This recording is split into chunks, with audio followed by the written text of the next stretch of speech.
Hello, good morning and welcome back to my channel. সবার আগে তোমাদেরকে অনেক থ্যাংক ইউ আর অনেক ভালোবাসা আমার ওই ভিডিওটাতে এত দেখার জন্য আর এত ভালোবাসা দেওয়ার জন্যে। অনেক থ্যাংক ইউ তোমাদের সবাইকে। আজকে সকাল থেকে এত পরিমাণে কুয়াশা ছিল, পুরো ধোঁয়া, কিচ্ছু দেখা যাচ্ছিল না, পুরো ধোঁয়া। আর এখন 12টা বাজে, 12টাও ঠিক বাজে নয়, এত পরিমাণে রোদ, মানে তাকানোটা পর্যন্ত যাচ্ছে না। মানে এটাই ভাবছি আজকে মেকআপ করে বেরোবো কী করে, প্রচুর রোদ। আর এই যে সূর্যি মামা মাথার ওপরে তাণ্ডব করছে, তাণ্ডব।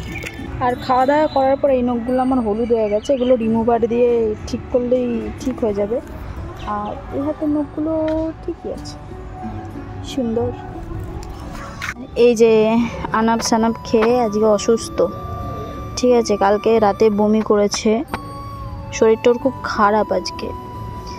আরে ঠেসে ঠেসে ভাত খাবে। এই যে সত্যি কথা বললে সবারই গায়ে লাগে, আমি জানি তোরও গায়ে লাগছে, কিছুই করার নেই বাবু, সত্যি তোমাকে মেনে নিতে হবে।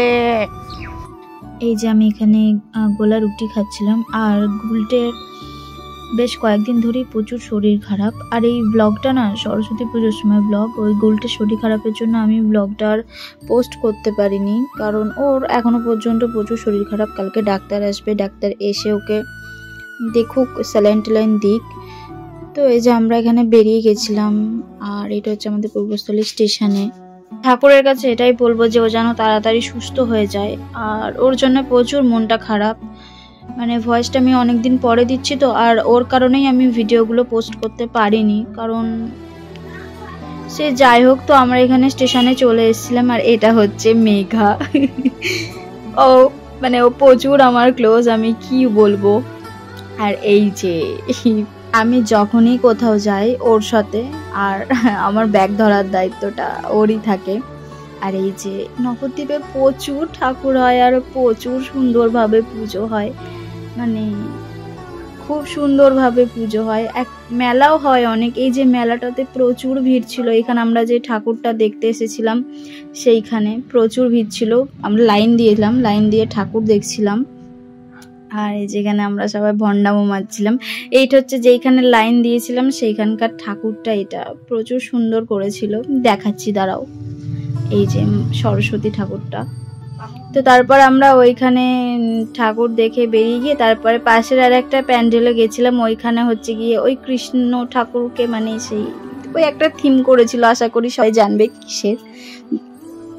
তো এইখানে থিমটা খুব সুন্দর করেছিল, ঠাকুরটাও প্রচুর সুন্দর করেছিল। তারপরে আমরা জ্যামে ফেসে গেছিলাম, এত পরিমাণে জ্যাম ছিল যে মানে যাওয়াই যাচ্ছিল না, সেই এক জায়গাতে দাঁড়িয়েই পড়েছিলাম, প্রচুর জ্যাম ছিল।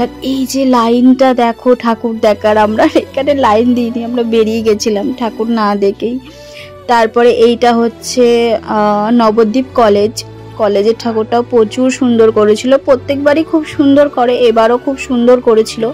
আমরা ঠাকুর সমস্ত দেখে একটা রেস্টুরেন্টে গিয়েছিলাম ওইখানে। তো রেস্টুরেন্টে গিয়ে আমরা ফিশ ফ্রাই নিয়েছিলাম আর চিকেন বিরিয়ানি নিয়েছিলাম। তো খাওয়া দাওয়া করে তারপরে আমরা বেরিয়ে গেছিলাম, আর ফিরতে ফিরতে না প্রচুর লেট হয়ে গেছিল, আর প্রচুর মানে ঠান্ডা ছিল সেই দিন। তো যাই হোক, ভিডিওটা এই পর্যন্ত। ভিডিওটা ভালো লাগলে একটা লাইক করে দিও, আর প্লিজ সবাই যেন বলো ঠাকুরের কাছে গুলটে যেন খুব তাড়াতাড়ি সুস্থ হয়ে যায়, ব্যাস আর কিচ্ছু চাই না। বাই।